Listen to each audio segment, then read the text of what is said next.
Welcome to this training session on rivet repairs, making countersink holes. While it might seem like using a countersunk rivet the best choice, especially on faster flying aircraft, an improperly made countersink reduces the strength of a flush riveted joint and may even cause failure of the sheet or the rivet head.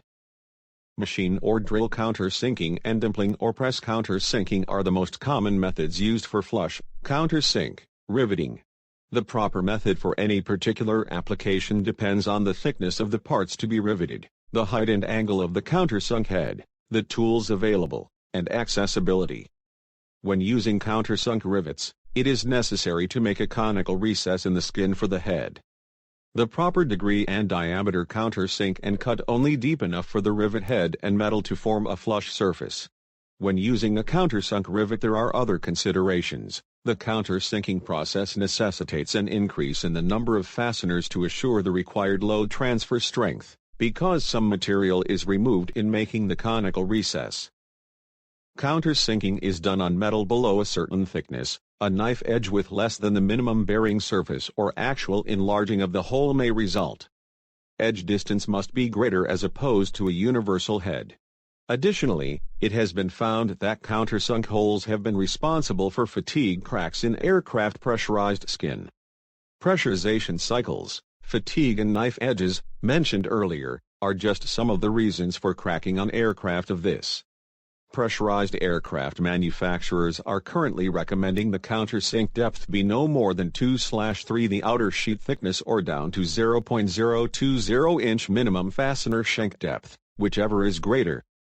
Dimple the skin if it is too thin for machine countersinking. Here is an example. While there are many types of countersink tools, the most commonly used has an included angle of 100 degrees.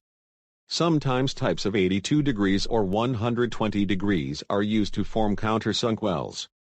A 6-fluted countersink works best in aluminum. There are also 4 and 3-fluted countersinks, but those are harder to control from a chatter standpoint.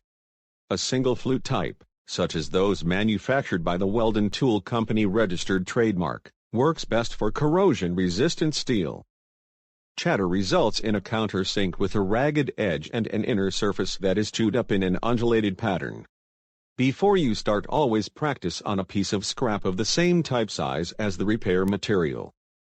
To eliminate chatter, operate at a slow speed, 60 rpms or less. Use a sharp flute and have an undersized pilot hole. Machinists note that a 3-fluted require a pilot hole. If you still have chatter, try a different flute on your practice piece. The micro-stop countersink is the preferred countersinking tool. It has an adjustable sleeve cage that functions as a limit stop and holds the revolving countersink in a vertical position.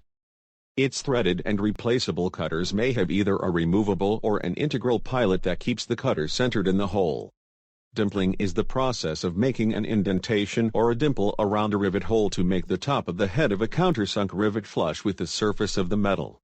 Dimpling is done with a male and female die, or forms, often called punch and die set.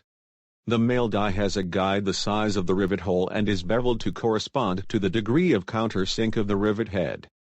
The female die has a hole into which the male guide fits and is beveled to a corresponding degree of countersink.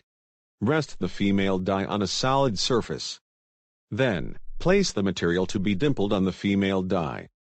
Insert the male die in the hole to be dimpled and, with a hammer, strike the die until the dimple is formed. 2 or 3 solid hammer blows should be sufficient.